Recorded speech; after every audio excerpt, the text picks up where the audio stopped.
This video is made possible by all these insanely amazing, lovely people that you see right here. Thanks to them, I'm able to do YouTube videos as a full-time job. My channel wouldn't have gone as far as it has without them, so I am eternally grateful for them granting me this incredible gig that I am so lucky to have. And if you like what I do too, it would mean the world to me if you had a look at my Patreon page. There's all kinds of goodies there, like early access to videos, Telegram chats, helping me decide what videos to make, custom art, and a lot more. Otherwise, keep on keeping on, because you're still amazing just for sitting through this clip for me. Alright, it's time for the video, hope you enjoy! What?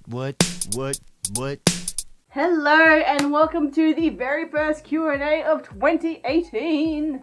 Oh, what's that? You like my shirt?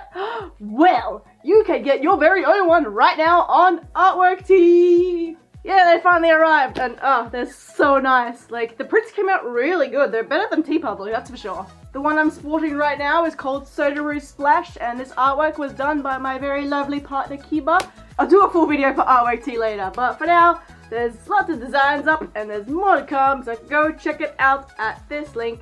You can get some cool Pocari swag. But now it's time for the Q&A. I did YouTube comments this time because it's been a while since we've done that, so let's kick on right to it.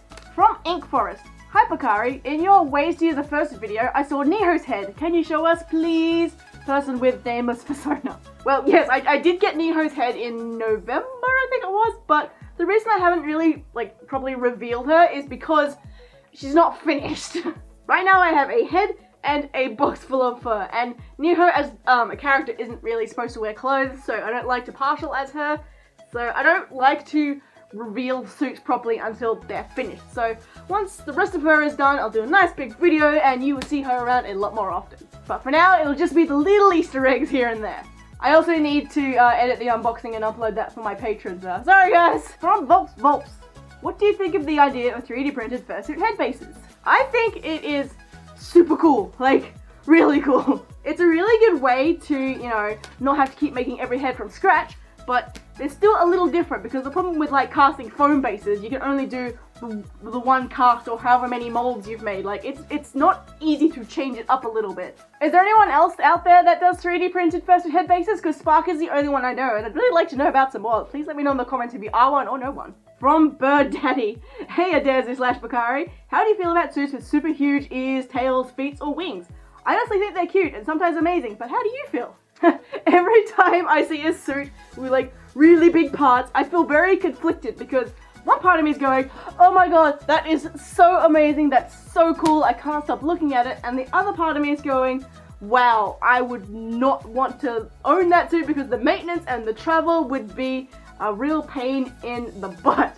I have a hard enough time carting Pocari around. I cannot imagine what it would be like to have a head, foot, tail, or ears that, well, actually I've already got big ears, or massive wings. Wings are what I usually cringe about the most when it comes to the maintenance and travel of them. Because they look so delicate, I'd be so afraid to break them. And I also have the spatial awareness of a tamer, so I would destroy everything with my big outstretched wings.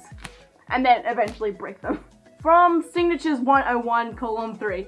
I'm saving to commission a suit, and from what I've gathered, sweat is a pretty big issue. Is there a sort of Under Armour you would wear to keep your suit from getting sweaty? Thanks in advance. Yeah, the Under Armour you wear under your suit is Under Armour. Anything's better than nothing, but any sort of lycra, compression kind of gear material thingamajigger. But you want to make sure it's for sports and, wicking sweat away and not for skiing, otherwise it's going to keep all your heat in and you're gonna die. The one I wear is actually the Under Armour brand, and it's the heat gear. I know that sounds confusing, but it's the gear you wear for heat. Therefore, it wicks the sweat away from you, it keeps you nice and cool, keeps the air going, and yeah.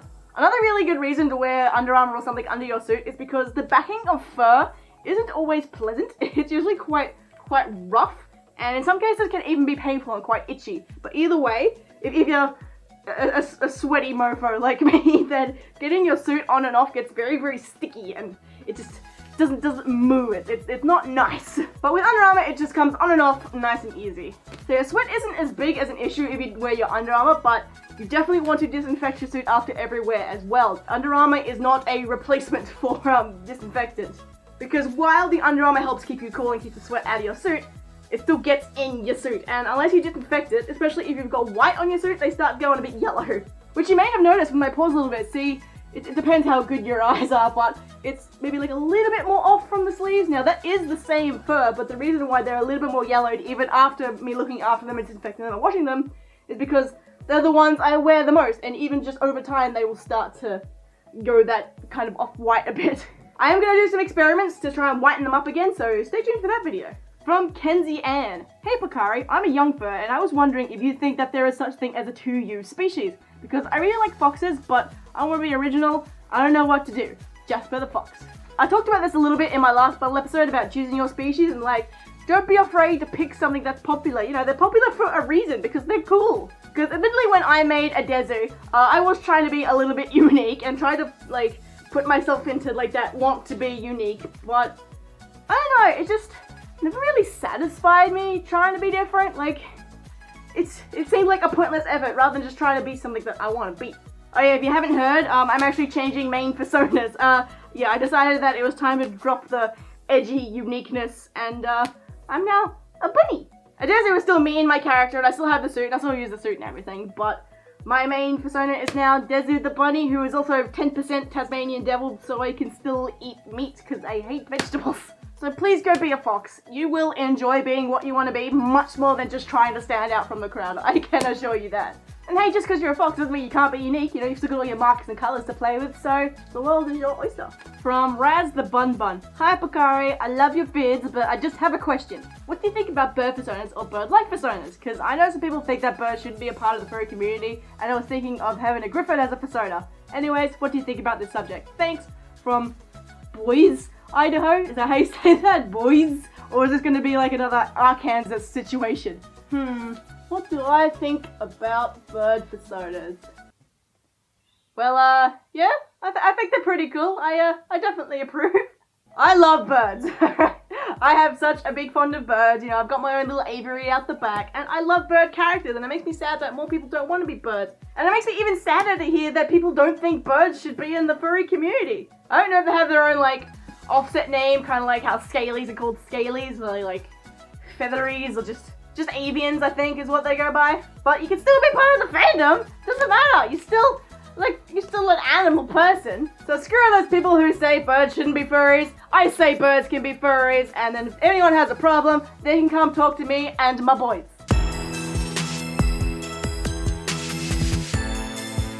From Goldie the Arctic Vor Fox. What do you think of Vor? Yeah, you're not biased in that question at all, are ya?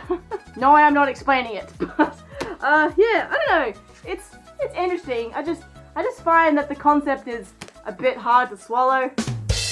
Yes, I literally just chose that question so I could make a pun. From A Drop of Honey. Hey Pocari, a friend of mine wants to take me to a fur fiesta in Texas for my birthday. I'm hoping to save up enough to go with him and his aunt. I currently am too young and broke to afford a suit or even a partial, but I have a cosplay in the making. What do you think about cosplayers at furrycons? Will I get discriminated if I decide to cosplay, or is it better just to go as myself? The reason I'm asking this is because I am more flamboyant and entertaining in cosplay than I am as myself. This question has really been bugging me, and I hope you can answer it. Thank you for your time. Honey, the Bee Sugar Glider Hybrid. Bee Sugar Glider, that's a cool hybrid. Now this is an interesting one, because I always get people asking to fursuit at cosplay events, but not cosplay cons and furry cons at fursuit events. I find that the people that do a cosplay at furry cons usually put a furry twist on it, like even if it's just a pair of ears or a tail. But people also do normal cosplays at furry cons, and those are fine. Like, I don't have an issue with it. I've never heard of anyone who's had an issue with it. Like, it should be okay because, you know, we're all dressed up. Like, why should it matter? We're dressed up because it helps us. You can dress up because it helps you, and either way, it's all fun. I see people wear unrelated cosplays to meets. Like, do it. Just do it, and if anyone has a problem, they're a bad person, so you do your thing. You wear your cosplay to TFF, and I hope you have a really good time. From the Owlcat. Hey Pocari, my name is Comet the Owlcat, and I'm in a big old problem. Someone commissioned a replica of my character suit by the same maker, and now there's a person that has a suit exactly like my suit. I don't want to start drama, and I don't want to be rude. How should I handle this? Firstly, props to you for not wanting to start drama. Well done. You are now a bigger person than a lot of people in this fandom. So I can't really get a whole gripe on the situation from that comment, but basically, you need to sort it out with the involved parties. Bring up your concerns with the maker and with the person with the other suit and work it out just between you guys. So I highly doubt a maker would like take on a commission that is exactly the same as one they've already done. Like, it sounds like there's a misunderstanding somewhere, so you need to communicate with them. Communication is key in a lot of different situations and dramas and all that stuff, so talk to them. From Snowy Storms, what's your favorite and least favorite thing about the furry fandom, and do you think it's worth it to get a fursuit? I've been fond of your videos for a while now. That's freaky creepy sounding from Snowy. I mainly chose this question for the second half of, is it worth it to get a fursuit? Because I've talked about like my favorite, least favorite things about the fandom before, and long story short, my favorite thing is the artness and fursuits and stuff, and my least favorite thing is like the whole witch hunting we tend to do. But as for if a fursuit is worth it, this is something I do get asked a lot, and it's not a simple yes or no answer. This is because worth is relative. Something that means a lot to me and it's worth a lot to me might not be worth anything at all to you. Like, for example, there are cars that cost millions, literal millions of dollars. I don't think that's worth it at all. I think that's dumb. But that's because I'm not into cars, so of course I'm not gonna think that's worth it. At the same time, if someone really is into cars and they buy a car that's worth millions of dollars, I'm not gonna have an issue with it. Or even just little things like, maybe you feel the name brand cereal isn't worth it. Or maybe I do because I think the name brand ones taste better. Like, it's relative to each person. So the only person you need to ask this question to is yourself. How much are you going to use it? Is it something you're really into? Really still enjoy it even when you're not using it? Ask yourself all these questions and then you will find out whether or not a fursuit is worth it to you. Alright, that's it for this week's Q&A. Thank you so much for watching. Don't forget, you can always leave me some more in the comments below. Make sure you use the hashtag Q&A so that way I can find them. Or you can email me, pokariru@outlook.com. I'll probably do emails next week because I haven't done that for a little while either. I will see you in the next video.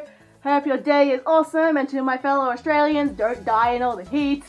And I'll see you next time. Bye!